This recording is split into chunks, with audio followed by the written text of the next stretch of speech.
En verdad, muy contento de ver que han venido tantos esta noche, después de retenerlos anoche hasta la medianoche.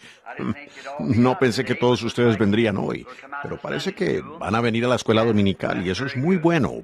Ahora estamos estudiando y tomándonos nuestro tiempo en la doctrina de esta iglesia, y yo solo la enseño. Y ahora pudiera haber algunas visitas con nosotros que no conozco. No estoy aquí en el tabernáculo lo suficiente para saber quiénes son miembros de la iglesia, pero había anunciado que esto sería solo para los miembros de la iglesia, porque afuera la gente tiene tantas doctrinas diferentes y demás. Bueno, y ellos creen esas cosas. Han sido enseñados a creerlas y luego cuando uno va a otra iglesia quizás y enseñan algo bastante contrario, pues entonces ellos piensan, oiga, yo no estoy de acuerdo con eso. ¿Ven? Bueno, no queremos ser irrespetuosos ni lastimar a nadie. La razón por la que hacemos esto. Ahora, crea lo que usted desee, pero estoy fundamentando esto y tengo que hacerlo con firmeza, porque tenemos que remacharlo. Esto es lo que representa el tabernáculo, ¿ven? Es precisamente por lo que nos paramos aquí. Y por supuesto no queremos que usted se sienta ofendido y piense que queremos hacerle daño en su creencia o algo así. Para nada. Y esto es... Hacemos esto cada 2 o 3 años por aquí, y es lo que creemos. Solo la doctrina, la cual representamos, y por qué lo hacemos, por qué creemos esto. Así que, si hay visitas aquí que no sean miembros de la iglesia, realmente nos daría gusto tenerlos en esta plática esta mañana, y también esta noche. Y luego, el miércoles, comenzará una campaña normal en la reunión. Me refiero aquí, en el tabernáculo. Y he estado fuera por un tiempo, tomando un pequeño descanso. Estaba muy cansado y tuve que irme para descansar un rato. Y acabo de regresar, me siento bien, me siento de maravilla. Y luego me iré de nuevo tan pronto como termine esto. Y no regresaré hasta enero. No voy a reuniones, solo voy a continuar en el descanso en que estaba. Y cuando llegamos encontramos a la iglesia en algunos problemas aquí y allá. Algunos de los miembros habían comenzado a entibiarse, alejándose, con algunas enemistades entre ellos, y cosas así. Así que fui de uno al otro hasta que aclaramos todo eso. Todo está bien, ¿ven? Y no hay nada malo, no había problema con ninguno de los miembros. Todos son hombres y mujeres buenos. Si ellos tan solo pudieran darse cuenta que ese es el diablo que se mete entre la gente. Así exactamente, no es la gente. Si uno logra que un hermano vea eso, entonces él no tendrá enemistad contra el otro. Él se sentirá mal. Se sentirá como que, bueno, pues, siento lástima por mi hermano. ¿Ven? Si él se portó mal, pues, no fue el hermano, fue el diablo el que lo hizo. Usted dice, bueno, este tipo hizo tal y tal cosa. Su hermano no hizo eso, su hermana no hizo eso. Fue el diablo que entró en ellos el que lo hizo. Así que no culpe al hermano, a la hermana, culpe al diablo. Fue él quien lo causó. Y entonces, ahora, en estas doctrinas de la iglesia, pues ellas pueden parecerles muy raras. Puede ser que usted no esté de acuerdo con ellas, en lo absoluto. Pero nosotros solo es lo que creemos. Lo creemos porque está en la Biblia y así lo enseñamos. Ahora, anoche nuestro tema fue ¿por qué no somos una denominación? Ahora, nosotros somos una organización porque somos una iglesia, pero no somos una denominación. Y entonces di las razones por las cuales no somos una denominación. Ahora, al abrir el tema esta mañana, antes de hacerlo, oremos. Amado Dios, venimos de nuevo a tu santa presencia para pedir la limpieza de nuestras propias mentes, nuestras almas, para que podamos presentarnos a ti como un instrumento en el cual y a través del cual tú puedas obrar para tu propia gloria. Y Padre, limpia mis pensamientos y mi mente y mis palabras, para que no sea yo el que hable, sino que el Espíritu Santo pueda ungir los labios, y siendo estos de barro, puedan traer las verdades que el Dios Todopoderoso quiere que su iglesia conozca. Y te pedimos entonces, Señor, que si lo haces, que hagas retroceder a todo demonio de problema y todo demonio de enemistad y malicia, lejos de la gente, para que puedan oír hablar al Espíritu Santo. para que Dios reciba la gloria de nuestra reunión esta mañana. Y si hay una sola cosa en nuestros corazones que no esté perfectamente en condición para que tú nos hables, oh Dios, apártala de nosotros, tan lejos como el oriente está del occidente, para que solo conozcamos cómo hacer la voluntad de Dios. Así que guíanos por tu Espíritu Santo en este tema sobre la Iglesia y su doctrina, y lo que ella debe representar, y por qué ella debe representarlo así. Porque lo pedimos en el nombre de Jesús. Amén. Ahora, anoche estuvimos hablando del tema de por qué no éramos una denominación organizada. Y nosotros, solo un poco de trasfondo para esto, es por cuanto vemos que en una denominación aquello levanta una barrera. Ahora, tenemos muchas cosas de qué hablar y lo conversamos. ¿Y por qué no aceptamos mujeres ministros en la iglesia anoche? Y esta mañana queremos ir al tema, si nos es posible, el bautismo del Espíritu Santo. ¿Y por qué creemos en el bautismo del Espíritu Santo? ¿Y cómo viene el bautismo del Espíritu Santo? Y lo que hace, y cómo lo hace actuar a uno después. Y luego, esta noche, si el Señor lo permite, quiero hablar sobre el tema, la simiente de la serpiente. De esto en el día de hoy. Ahora, la gente no cree en la simiente de la serpiente, pero es escritural, ¿ven? Ahora, independiente de... Ahora esto, si digo esto de manera muy fuerte, no lo estoy dirigiendo a ustedes, amadas personas. Solo intento que eso penetre, y lo haremos un poco fuerte al presentarlo, ¿ven? Pues uno tiene que hablar como... Uno le dice, Johnny, ve a sentarte. Quizás él no le haga caso. Pero si uno dice, Johnny, siéntate, Johnny prestará más atención. Así que ahora vamos a gritar, Johnny, siéntate esta mañana, ¿ven? Muy bien. Quiero predicarlo para que ustedes entiendan lo que queremos decir, ¿ven? Y si decimos algo que sea contrario a sus pensamientos y a su creencia, no somos ni una cosa, recuerden. Esta iglesia, siendo interdenominacional, creemos que los bautistas, metodistas, presbiterianos, luteranos, católicos, protestantes, judíos, lo que sea, mientras él sea un hermano, es nuestro hermano, así de sencillo. No importa a qué denominación pertenezca. Dios no tendrá eso contra él, que esté en una denominación. Pero la razón por la que hay denominaciones.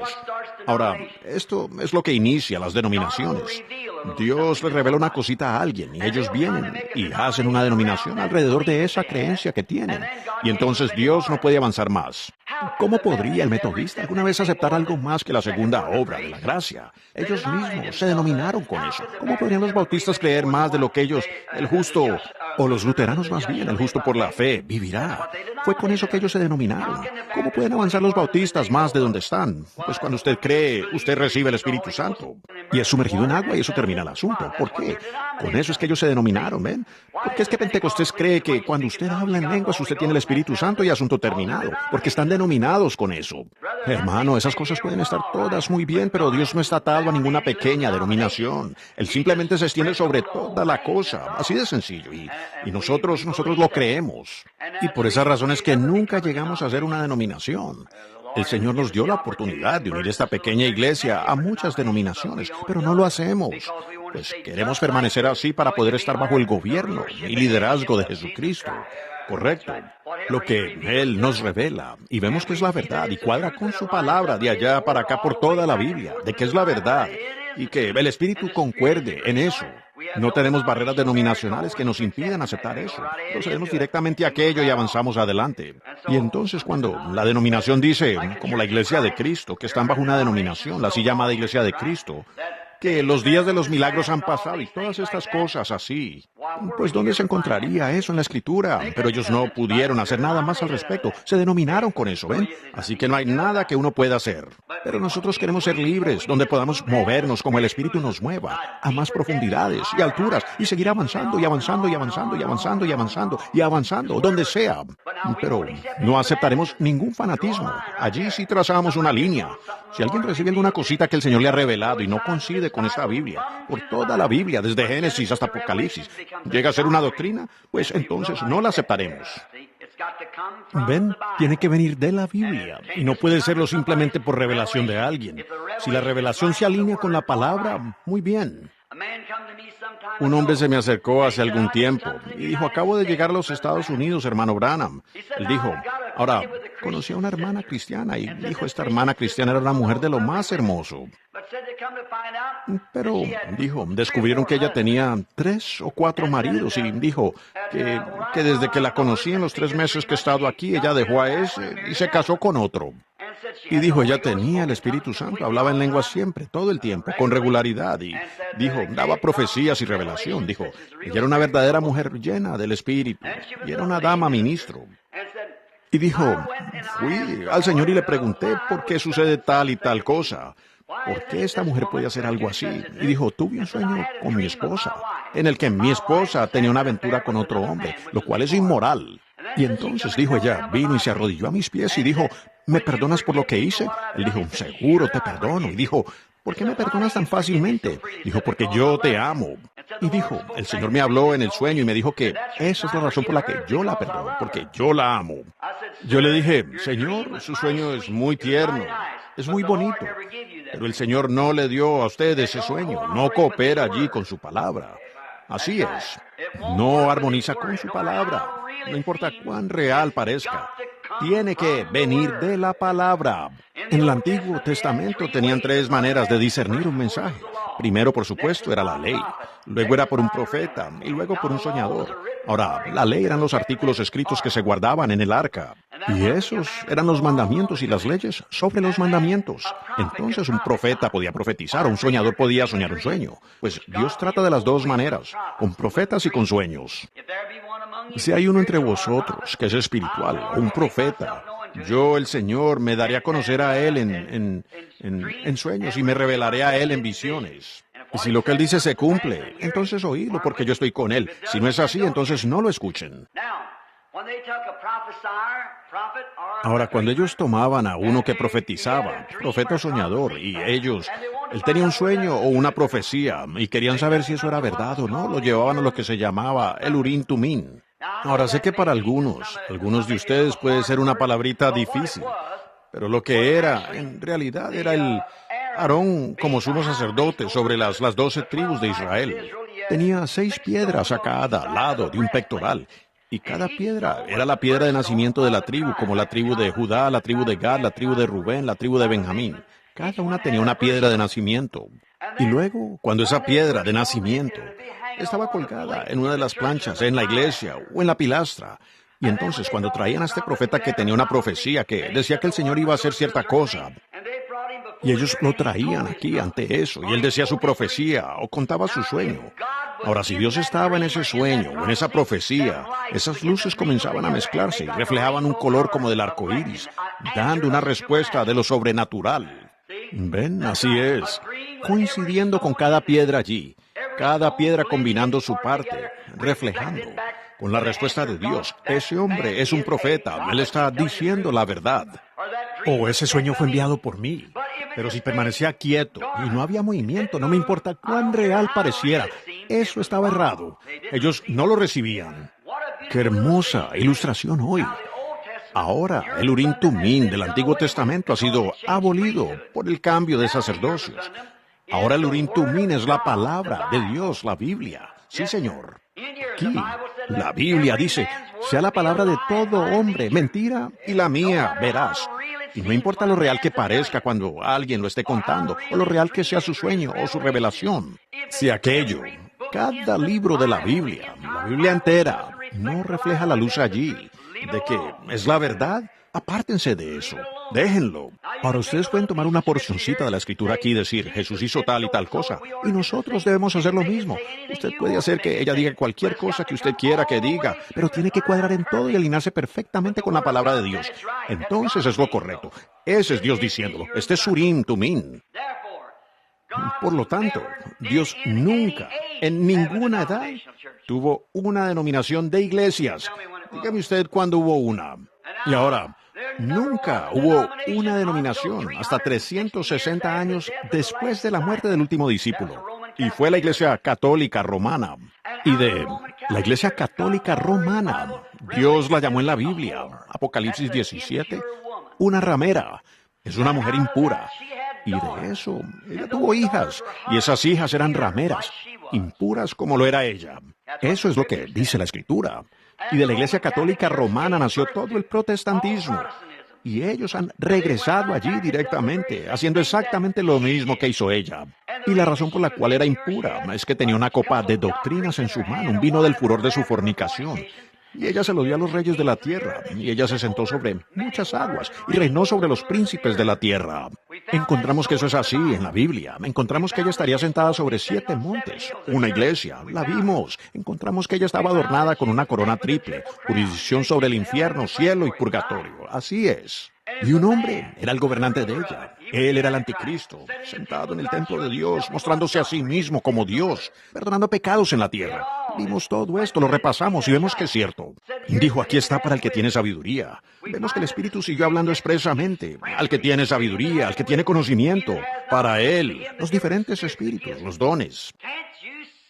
¿No pueden ver que es Dios moviendo esa iglesia en los postreros días? La iglesia tiene que levantarse llena de los dones espirituales, los verdaderos dones de Dios. Aquí está para el que tiene sabiduría, que cuente los números de la bestia, pues es número de hombre. Su número es 666.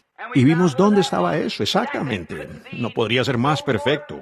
Escríbalo usted mismo, un vicarius, lo cual es vicario de Cristo, un fili, de Dios. Vicarius Filii Dei. Vea si no es así en sus números romanos. Y vean si no suma 666. Vean si no lo señala. No alguna otra cosa que les haga sospechar de esto o aquello, sino precisamente en el mismo lugar donde el resto de la Escritura dice que estará. Y aquí estamos, protestantes, saliendo directamente. Ahora, lo que queremos hacer hoy es presentar y mostrar que la doctrina que trajo la Iglesia Católica y que aún tiene, nosotros la hemos adoptado acá mismo, en la iglesia protestante, y le estamos dando eso a la gente. Es el mismo vaso de fornicaciones espirituales que ella reparte. Pues eso no es escritural. Es hecho por el hombre. Es profecía falsa, es una mentira. Es del diablo. Y luego encontramos, para tener un pequeño fundamento y mostrar eso, la edad en que estamos viviendo. Y lo retomé anoche, que un hijo bastardo, un hijo ilegítimo, ni siquiera podía entrar en la congregación del Señor por 14 generaciones. Vendrían a ser 400 años, 40 años por generación. ¡Qué horrible era el pecado! No cuán horrible era, sino que lo es hoy. Y si eso fue bajo la ley. Y Cristo vino a magnificar la ley. Él dijo, habéis oído que fue dicho por los antiguos, no matarás. Pues os digo que cualquiera que se enoje contra su hermano, sin causa, ya ha matado. La magnificó. Ustedes han oído decir a los de antaño, no cometerás adulterio, hablando del acto. Pero yo os digo que cualquiera que mira a una mujer para codiciarla, ha cometido adulterio. La magnificó miles de veces. Bueno, si tardaba 14 generaciones que eso desapareciera, entonces, ¿qué me dice cuando la lupa de Dios se le coloca encima? Y la gente hoy, los adolescentes allá en la escuela secundaria, con fiestas de cerveza, y bebiendo y viviendo, y niñas viviendo en adulterio, niños y cosas así. ¿Qué clase de generación vendrá después de esta? ¿Qué hace que estas niñas actúen de esa manera? Su mamá fue una mujer de mundo, su bisabuela fue una corista de variedades. Y él dijo que visitaría la iniquidad de los padres sobre los hijos y los hijos de los hijos, hasta la 3ª y 4ª generación. ¿Qué más se puede esperar ahora? Y cuando todo este asunto comienza a filtrarse, y la simiente justa comienza a quedar a un lado, siendo más y más escasa, y los malvados no dan tregua, muy religiosos, siguen malvados, y más malvados, y más malvados. No queda más que hacer sino destruirlo todo como él lo hizo allá en la destrucción antediluviana. Todo pensamiento del hombre está continuamente lleno de pecado. El hombre hoy solo piensa en una botella de whisky, o en alguna mujer, o en andanzas por ahí. No pueden vivir fielmente a su esposa. Los muchachos no pueden ser fieles a sus muchachas. Las muchachas no pueden ser fieles a los muchachos. Pues han llegado a tal punto que el diablo los tiene tan atados y poseídos con espíritus malignos, que toda la cosa ha llegado a ser un conglomerado de pecado. Por eso es que estamos en el día.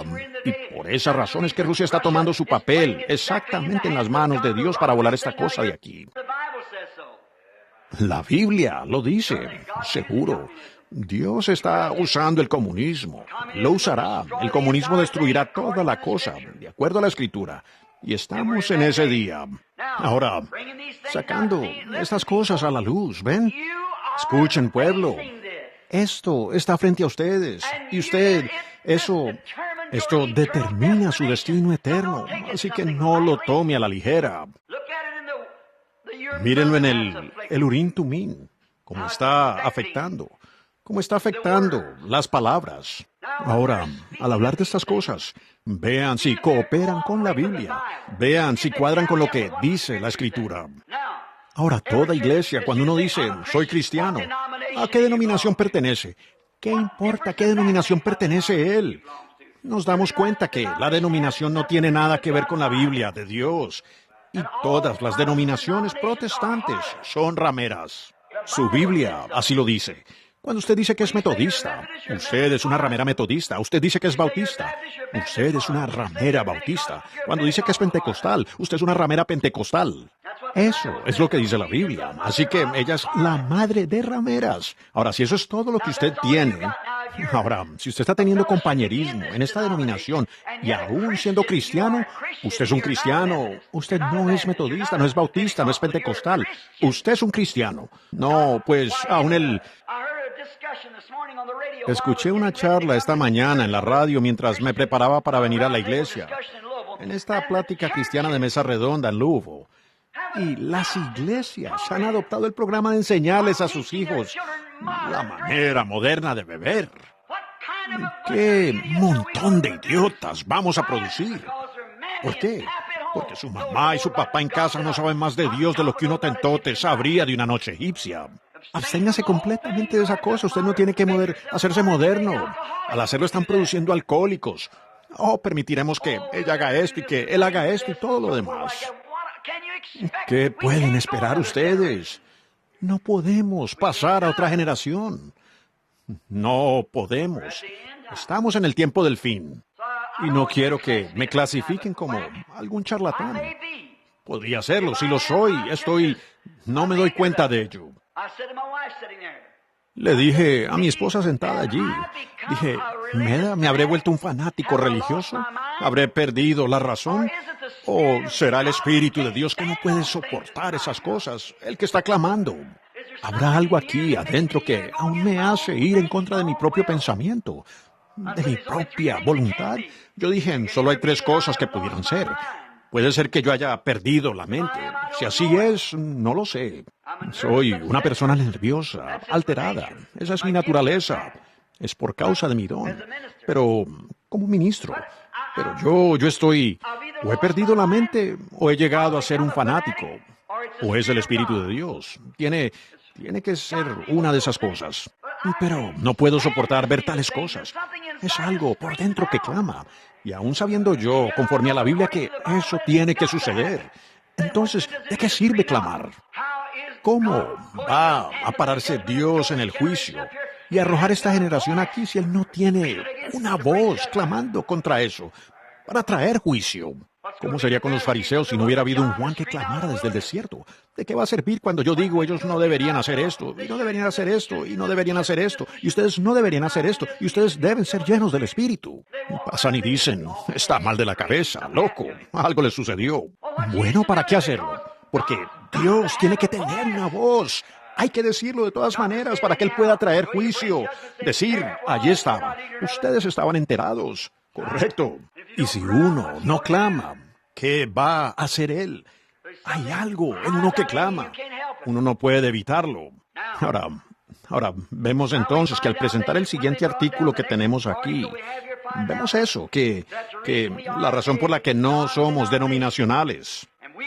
Y creemos que hay cristianos nacidos de nuevo, gente santa entre los metodistas, bautistas, presbiterianos, pentecostales y demás. Creemos que la iglesia de Dios es esa simiente que viene aquí mezclada en este campo. Y entró por lo que hablamos anoche, y hablaremos más de eso, la predestinación. No es que Dios predestine algo para que suceda, pero Él puede predestinar por previo conocimiento, porque Él sabía todas las cosas. Y vimos anoche que nunca nadie ha sido salvo por decir esta noche y que sus nombres fueran escritos en el libro de la vida del Cordero. Su nombre o fue puesto en el libro de la vida del Cordero antes de que comenzara el mundo, o nunca estuvo allí o jamás estará. Vimos que cuando Dios inmoló el cordero antes de la fundación del mundo, usted fue inmolado con su cordero. ¿Lo creen ustedes? Lo veremos en un minuto. Vamos, Apocalipsis para comenzar. Apocalipsis 17 o Apocalipsis 13:8. Y veamos aquí lo que dice la Biblia acerca de si cuando el cordero fue inmolado. Vean si fue inmolado en el 33DC o 33DC o si fue inmolado en qué, cuándo fue inmolado. Muy bien, ahora estos son los Estados Unidos, aquí en profecía, por supuesto. Ahora leemos esto. Y la adoraron todos los moradores de la tierra. ¿Qué? La bestia, cuyos nombres no estaban escritos en el libro de la vida del Cordero inmolado desde la fundación del mundo. ¿Cuándo fue inmolado el Cordero? ¿Hace 2000 años? Tal vez hace 100 millones de años. Antes de que se formara la fundación del mundo, Jesucristo murió por nuestros pecados. Oh, ahora me pongo religioso. Antes de que hubiera un mundo, Jesucristo murió para salvarlo. Bueno, dirá usted, entonces, ¿por qué Dios, el Dios infinito, permitió el pecado? ¿Saben? Hay atributos en Dios. Y si Dios nunca le hubiera permitido a Satanás, Él sabía cuando creó a Lucifer que Él sería el que corrompería el mundo. Oh, nuestro Dios no es alguna cosita por allá arrinconada, sino que Él es el Dios infinito, quien nunca tuvo principio ni tendrá fin. Y en Él está en sus atributos. Él es un Salvador. ¿Y cómo Él podría llegar a ser conocido como Salvador si no había algo para salvar? ¿Cómo hubiéramos sabido? ¿Cuál fue primero? Pues yo hago la pregunta. ¿Cuál fue primero, el Salvador o el pecador? Bueno, si el Salvador fue primero y el Salvador está por encima del pecador, ¿cómo llegó a existir el pecador? Si no hubiera habido un pecador, jamás lo hubiera conocido a Él como un Salvador. ¿Quién es más poderoso? ¿Un sanador o el enfermo? El sanador simplemente toma la enfermedad y la destruye. ¿Qué fue primero? ¿Un Dios o un cáncer? Pues primero existía un Dios. ¿Por qué entonces Él permitió la enfermedad? Pues si Él puede destruirla ahora, Él pudo haber hecho que nunca existiera. Y si Él es infinito, Él sabía que eso sucedería. Pero entonces, si no hay enfermedad, entonces Él nunca hubiera sido conocido como sanador. Pero siendo que Él es un sanador, tenía que haber una enfermedad. ¿Ven lo que quiero decir? Ahora, Él sabía todas las cosas. Ahora, en Apocalipsis 13:8, escuchen. Y el Cordero fue inmolado. ¿Cuándo? Antes de la fundación del mundo. Dios, en su mente infinita, mirando a través de las corrientes del tiempo, Él vio lo que sucedería y cómo Él tendría que crear y bajar a este tiempo de espacio para demostrar lo que Él era realmente. Ustedes jóvenes, ¿por qué no? Ustedes hombres que tienen sus esposas, pongan a una mujer a prueba y ustedes verán de lo que está hecha. Así es. Ponga a un hombre a prueba. Mueva una botella debajo de su boca si ha sido un alcohólico. Eso les dirá si él ha sido salvo de eso o no. Si él ha sido un bribón, un vagabundo, un perro inmundo que destruyó el hogar de otros hombres. Desnude a alguna mujer y pásela junto a él y se sabrá de qué está hecho él. Así es, seguro. Dios, para mostrar su poder, para mostrar lo que era, que Él era un Salvador, permitió que hubiera un pecador aquí. Como he dicho, ¿cómo cantarán los ángeles las historias de redención si ni siquiera saben lo que significa redención? Pero nosotros podemos cantarlo. Nosotros sabemos lo que significa estar perdido y lo que significa ser hallado. Si nunca estuvo perdido, usted no sabe lo que significa ser hallado. Son los que están perdidos que saben lo que significa. Son aquellos que han tenido enfermedad, los que saben cómo disfrutar de buena salud cuando ésta llega. Es esa persona vil que anduvo por las calles allá, que nunca tuvo un amigo y no tuvo a nadie a quien abrazar y no tuvo a nadie que siquiera les diera una mirada y los considerara. Es esa persona la que sabe lo que significa un verdadero amigo. Dar un abrazo. Seguro. Usted tiene que saber. ¿Cómo alguna vez apreciaríamos este sol si no hubiera una noche? ¿Cómo sabría usted apreciar un día hermoso y brillante si nunca hubiera uno nublado? ¿Cómo sabría usted apreciar el sol cálido del verano si no hubiera un invierno? Es la ley del contraste. Ya me estoy desviando y estoy predicando. Esa no es mi intención. Muy bien. Apocalipsis 17:8, donde nosotros... Ahora, solo por un minuto, pues es para mostrar. ¿El Cordero fue inmolado cuándo? Antes de la fundación del mundo. Muy bien, Apocalipsis 17:8. Y la bestia que has visto era y no es, y está para subir del abismo, e irá a perdición.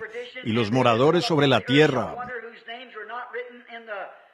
aquellos cuyos nombres no están escritos en el libro de la vida ¿En el libro de la vida cuándo? Desde la fundación del mundo. ¿Cuándo fue puesto su nombre en el libro de la vida? Como dije anoche, el hombre que escribió el canto, hay un nuevo nombre escrito en la gloria, y es el mío. Es el mío. En la intención él estaba correcto, pero escrituralmente estaba errado. Su nombre no fue escrito la noche que usted vino a Cristo.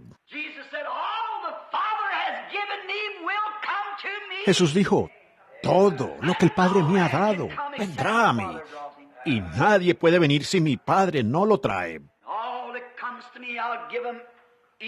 Todo el que viene a mí, yo le daré vida eterna y lo resucitaré en el día postrero. Ninguno de ellos se perderá. Nada pierdo porque nadie puede arrebatarlos de la mano de mi Padre, quien me los dio. Oh, vaya. San Juan 5:24. El que oye mis palabras y cree al que me envió, tiene vida eterna y no vendrá a condenación, mas ha pasado de muerte a vida.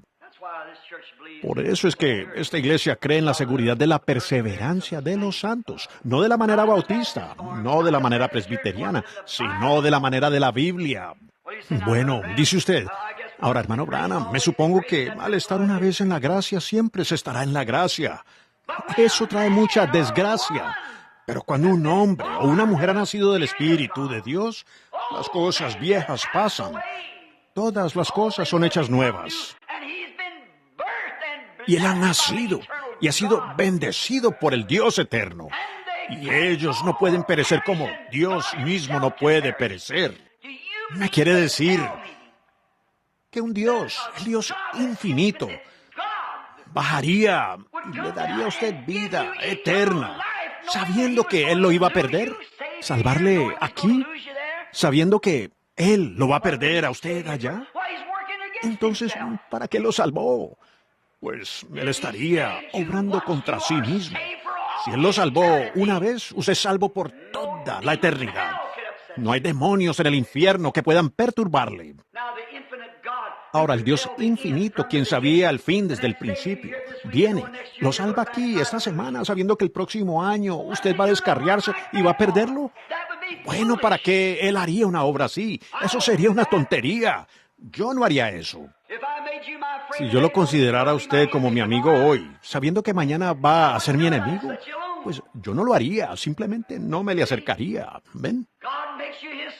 Dios lo hace a usted su siervo hoy porque Él sabe, y sabía antes de que usted viniera a la tierra, cuando Él estaba haciendo el calcio que formó su cuerpo, cuando Él creó la luz cósmica que está en usted, cuando los petróleos y todo aquello de lo que usted está hecho. Cuando Dios lo creó en la tierra, Él conocía cada fibra de usted y lo que usted haría. ¿Cómo puede el Dios infinito? Bueno, será mejor que camine con cuidado hoy. Pudiera descarriarme y estar perdido mañana. Para comenzar, usted no era salvo. Usted pudiera haber estado entusiasmado, con emociones. Usted pudiera solo pensar que es salvo. Pudiera sentir como que era salvo. Pudiera creer que es salvo. Usted puede irse a la iglesia. Usted pudiera ser un buen bautista, metodista o pentecostal. Eso no tiene nada que ver con eso. Si su nombre si usted alguna vez fue salvo antes de que comenzara el mundo, cuando Dios envió a Jesús en su mente para salvar a aquel que Él vio que podía ser salvo. Ahora, Él no quiere que nadie perezca. Él no quiere. Pero si Él es Dios, Él sabía quién lo haría y quién no. La Escritura lo dice. Así que allí lo tienen. Por eso es que diferimos con los bautistas, los metodistas y la así llamada gente de pensamiento calvinista, aunque el calvinismo está correcto. Luego vamos a pasar al lado armenio. ¿Qué obtuvieron ellos? Obras. Esos son los grupos de santidad, obras. Bendito sea Dios, me dejaré crecer el cabello, las mujeres, y alabado sea Dios, ni siquiera usaré una camisa de manga corta, el hombre. Y así de esa manera. Eso no tiene nada que ver con el reino. No, señor. Usted puede dejarse crecer el cabello, puede usar vestidos, lo que usted quiera. O usted puede hacer esto, aquello, lo otro. Y no tiene nada que ver con eso. Usted no es salvo por su ropa. Si así fuera, Dios simplemente hubiera hecho algunas normas de eso. Y Jesús no hubiera tenido que morir. Usted es salvo porque Dios lo salvó, por gracia. Y usted hace estas cosas solo en agradecimiento. La decencia común le dirá eso. Usted hace esas cosas en agradecimiento. Obras es lo que yo hago para Dios. Si nunca predico otro sermón y vivo aquí 150 años, aún soy salvo. Seguro. Yo no soy salvo por ser un predicador. Soy salvo porque fue la gracia de Dios que me salvó. No había una sola cosa que yo pudiera hacer para merecerla. Estoy